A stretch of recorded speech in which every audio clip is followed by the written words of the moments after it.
So, actually, this is, in addition to being historic with Ada being here and telling us about this, the next two speakers are actually former students of Ada. The first will be Alberto and then Osnat. So we'll start with Alberto Podjarny from Strasbourg. If I can get his talk up. So this is Alberto Podjarny. Alberto was officially a student of Dr. Wolfie Traub. I was just there as a young scientist, and I adopted Alberto because there were some topics that were closer to my heart than to Wolfie's. But I should say also, Ada, I came to the Weizmann after first I met Ada in 1972, which is another long story. We won't have time today, but maybe during the break Ada will tell it. But Alberto and Osnat were the two first scientists I met here. So Alberto, but you're going to have to speak into the microphone. I really apologize because it doesn't work on us. Well, good morning, everybody. Well, first, I want to thank Joel to the opportunity to come back to the Weizmann 46 years after the first time. A long way, Ada. I was received by Ada. I was, as Ada just said, student of the late Wolfie Traub. But Ada was my mentor and very helpful, and she taught me protein crystallography. This was 1973. So protein crystallography was really just starting outside of Cambridge, England. And it has been a long way, and I followed a number of things of the Weizmann, including obviously Ada's fantastic story with the ribosome. But today, since we are talking about data collection, I decided to give you a story that took 20 years of my life and is still the highest resolution data of a medium-sized protein, which is the story of aldose reductase, and to concentrate on ultra-high resolution data collection. This was a long time ago. It was very far from remote, as you will see, but broke ground in a number of ways. So first, what is human aldose reductase? It's a redox enzyme involved in diabetes complications. It's a coenzyme NADPH, which gives a hydride and converts to an ADP plus and takes an aldehyde or a ketone and converts it into corresponding alcohol. It involves a hydride donation from the NADPH, as I say, and a proton donation from the enzyme. The hydride donation will attack this carbon, create a reactive enolate, which is this without the hydrogen, and then the enzyme will donate a proton. And there was a big story concerning the determination of which residue donates the proton. The 3D structure was solved, first one from pig, published in Nature in 1992. It has a tin barrel, which means 8 beta sheets surrounded by 8 helices. The coenzyme lies on top of the tin barrel and on the bottom of a deep cleft surrounded by these loops. The hydride donation is the C4 of the nicotinamide and indicates the active site. So we went, solved the structure, and this is an important pharmaceutical target. So the important pharmaceutical target means we had industry interested, so we got industry. They said pig is not good, we need human. Then we cloned human, and we got these crystals. They look ugly, but they are not ugly inside, but they are very difficult to handle. Even I have a fantastic collaborator in France, André Michler, specialized in cutting crystals, but it was, he had to cut by hand a single crystal out of this superposition. It's like the pages in a book. They are obtained by spontaneous nucleation. They diffract to 1.3 angstroms. They crystallize rather well in P2-1 and not too big a cell. And we started working with them. And then, since we had a lot of problems, there was an Argentinian postdoc, Eduardo Howard, who said, there must be a better way to get better crystals. So he sat and optimized many, many variables in crystallization. Hanging or sitting drops, volume, seeding, temperature, different concentration, precipitant.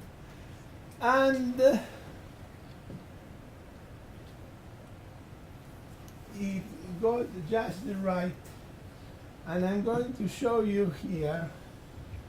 I guess you must be familiar with the phase diagram. People know here what's a phase diagram. So here you have actually the concentration in the drop containing the crystal of the different components. Obviously concentration of protein and of the PEG, which is the precipitated agent, go down. The concentration of water and the final volume go down. Now we plot here on the phase diagram, which is a plot of the protein concentration of the precipitating agent. When we start, we are in the solubility range where no precipitate, no crystals. As the gas dialysis goes on, the concentration of protein and PEG go up, and at one moment you cross the solubility line and you enter into the crystal growth zone. In this zone, crystals will grow, but they will not spontaneously nucleate. So if you continue, if you put the crystal here, then it will grow. And then, if you continue, you eventually arrive into the spontaneous nucleation. You don't want the spontaneous nucleation zone, because if you have the spontaneous nucleation zone, you have too many crystals. The idea is to get just one crystal that grows big and uses all the protein you have available. So how do you manage to know where to seed? And actually you can play with the temperature. If you play with the temperature, you move the solubility line, and eventually you can seed exactly at the point where just one crystal will grow. Here are some examples of microseeding at 4C. Seeding solution 110, too many crystals. Seeding solution 100, less crystal but still too many. And now we move to 24C. When we move to 24C, seeding solution 110, less crystals but yet too many, but seeding solution 100, one crystal. Very well formed. Obviously, we did not know the phase diagram. Actually, there are no special machines using computers that will try to determine the phase diagram. This was all done trial and error by Eduardo Howard. So we had this crystal. This we are talking 1999. These crystals, we put it in our machine, which was a decent machine by the time, lab machine, which had diffraction limit about 2.3 angstrom, Rigaku. and it diffracted very strongly to the end of the detector. Then I went to my friend Gerard Klebe in Marburg, which had a new Rigaku, which had 1.4 angstroms. It diffracted to the border.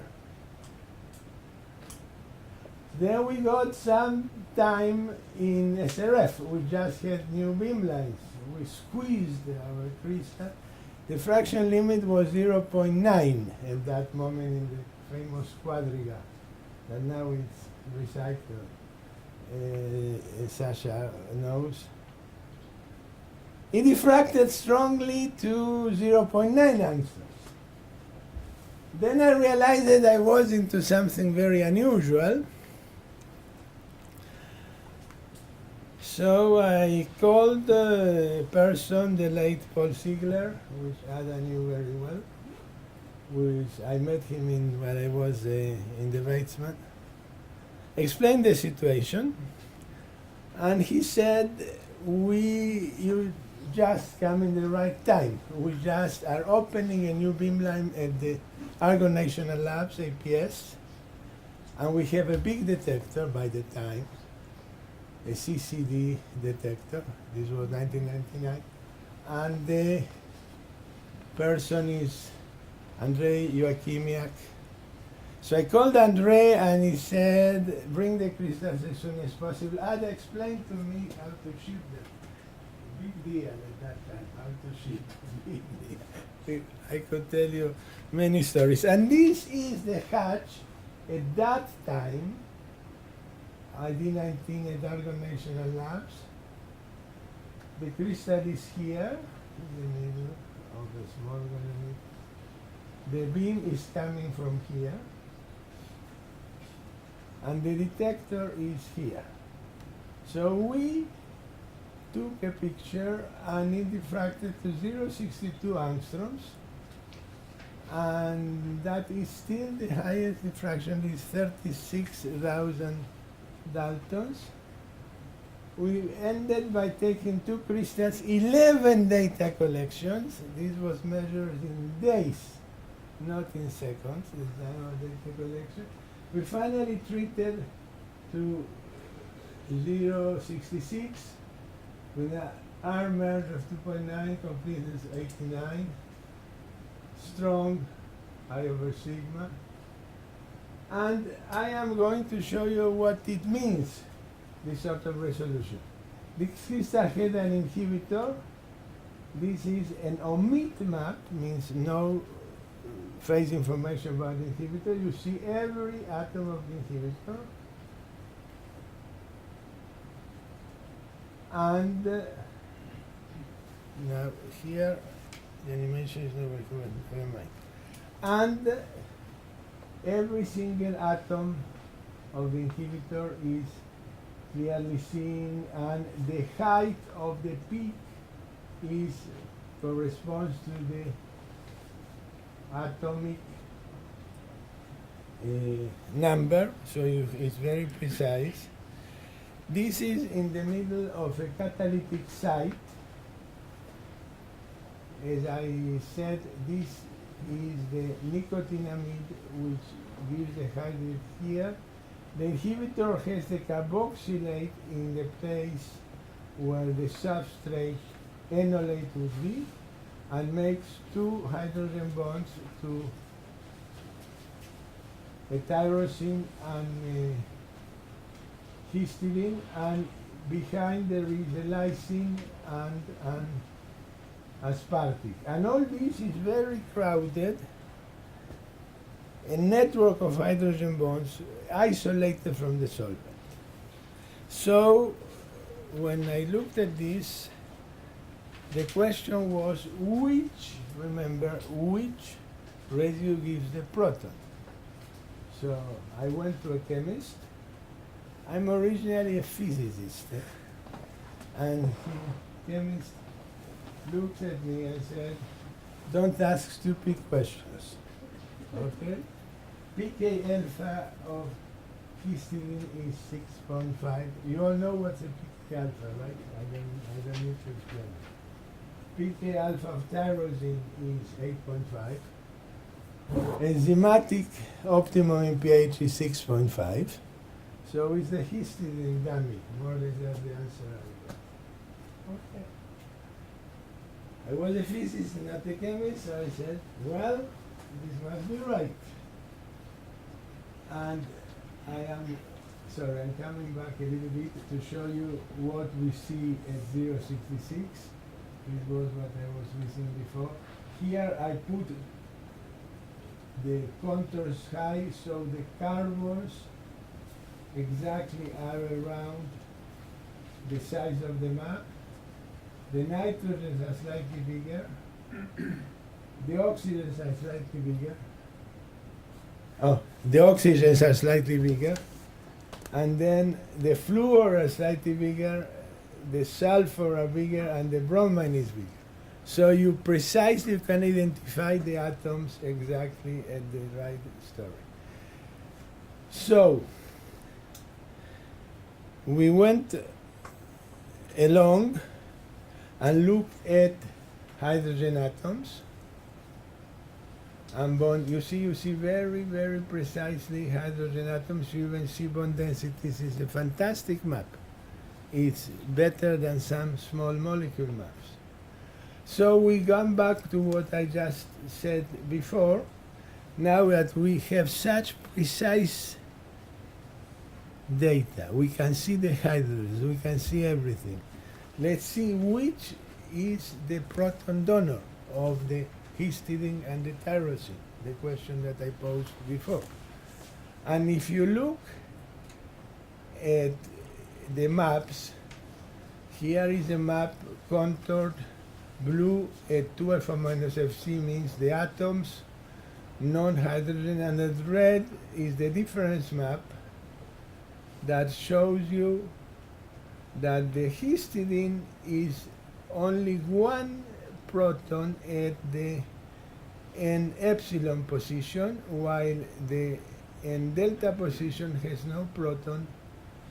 The hydrogen bond, the hydrogen on the size of the water. So the histidine is singly protonate. So the histidine cannot be the proton donor, because if it gives the proton, it remains negatively charged, which is energetically impossible. So what is happening here? What is happening is that pK alpha has no meaning inside a closed environment. Inside a closed environment is only electrostatics that counts. pK alpha is a statistical measure of a residue in water. The pH at which something will give a proton will change a lot according to electrostatic surrounding if you are not in aqueous environment. Just to make sure we see everything, I put lower contours and you see every hydrogen, every sigma bond with exquisite detail.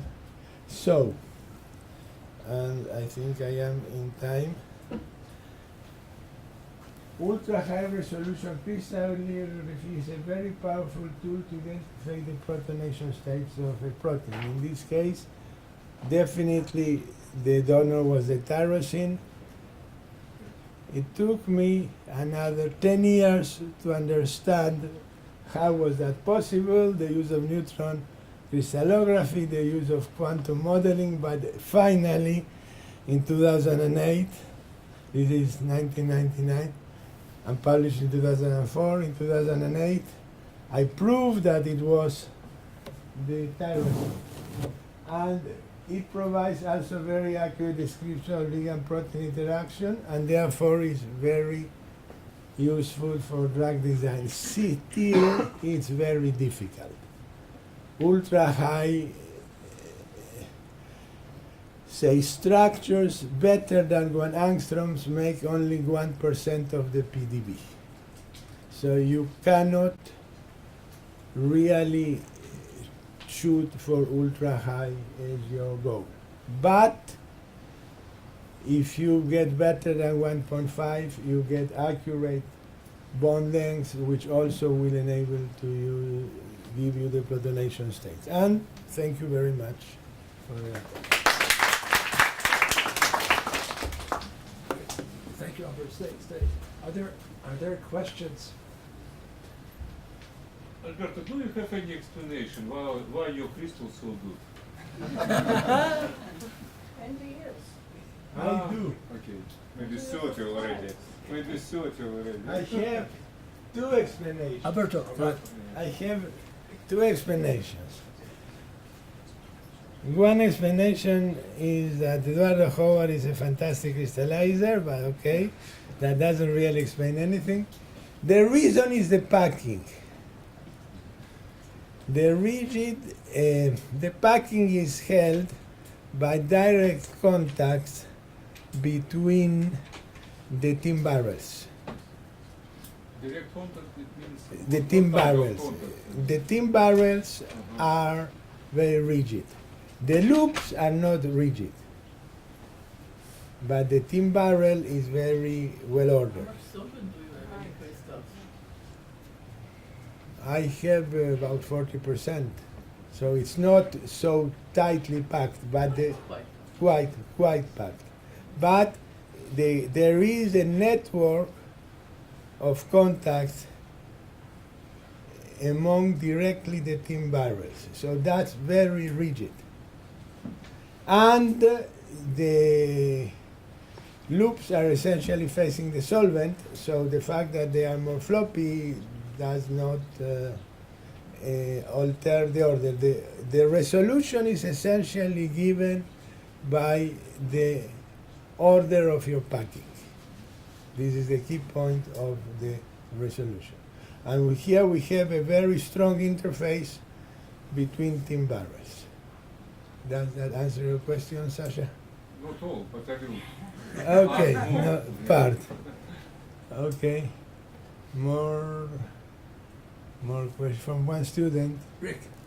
Rick, okay. Are these crystals also very sensitive to X-ray radiation or very insensitive to radiation damage? Well, at one moment there was a number 11 data sets, right? This is because of radiation damage. We had to do many passes, low resolution passes, high resolution passes, in order to have good data at high resolution. If we went long expositions needed to get the high resolution data, we burned the low resolution, so we had to do low resolution. Now, this has changed with the new detectors because the dynamic range of the new detectors is much bigger. So here, with the new detectors, we would not have saturated the low resolution in the high resolution passes. But at that time, they saturated. So yeah, it was a problem. The crystals are not very radiation sensitive, but they are radiation sensitive. So we had to use many crystals to solve. Yes, It's worth saying with the new please. with the new detectors, overloads might not be a problem so much, but Right. the photon count Right, rate. you want to do this? Sorry. Okay. The overloads aren't a problem so much with the new detectors, Yes. but the photon count rate limit is. So for a very strong diffracting crystal, if you rotate too quickly through the Gaussian Yes. your spot, you will lose counts in the middle of that. yes. So overloads, low resolution and high resolution passes aren't a thing, but the instantaneous photon hit rate on the detector is, Yes. This is. and it's hidden. Come back to my group. This is correct. The solution is ultrafine slicing. Now, that's one of the reasons that ultrafine slicing is recommended to avoid exactly this type of problems. This is correct. More questions? Yes. Question about the phase diagram that is shown related to the temperature. You were doing experiments at 4 degrees, the crystallization experiments, Yes. and then increase the temperature to 24. Yes. But so how is that related that you just moved the line or further? shouldn't be like that. Also, the speed of the packing can. The solubility changes. When you go to 24 degrees, the protein becomes more soluble. So you have to have higher concentration to enter the crystallization zone. Now, these graphics are not experimental. They are just to explain what happened, because we did not determine the phase diagram. You need one of the new machines there are now where you sample with a computer. There are a machine done in Hamburg called Crystal Concepts, which you can sample with a computer. We did not determine. We just did a lot of trial and error, and this was an explanation after the fact. But we know, because we have measured, that the solubility of the protein increases when you increase the temperature. But increasing the temperature will affect also the vapor diffusion. Yes, but that is, given the times of the crystallization, that's not, does not have a very big effect, given the fact that the crystallization is done over weeks, so it's not, it will affect the rate of diffusion, which affects slightly the time where crystals appear, but this is seeding. So we already have seeds, so we plant the seeds, so this is not. This was months of trial and error. I am telling it like, oh, we know everything. No. That's why I'm asking, because like it took months. I wouldn't like to give months to get the same result. Okay. Eduardo Howard is a very stubborn person. Okay. Now there are machines that they are slowly starting to work properly, these crystal concepts, which you change the amount of protein, you change the amount of precipitant, you change everything, and you control it very finely. Actually, all these seeds on a ultra sensitive weight measurement. So you can know exactly where you are, and then you can change and determine the phase diagram, where do crystals appear, if you see it, etc. This is coming of age slowly. We have one in Strasbourg, but took like 3 years to really start useful working. If not, you just try everything you can. That's all. So I think Alberto will stop now, but this is really nice. All right.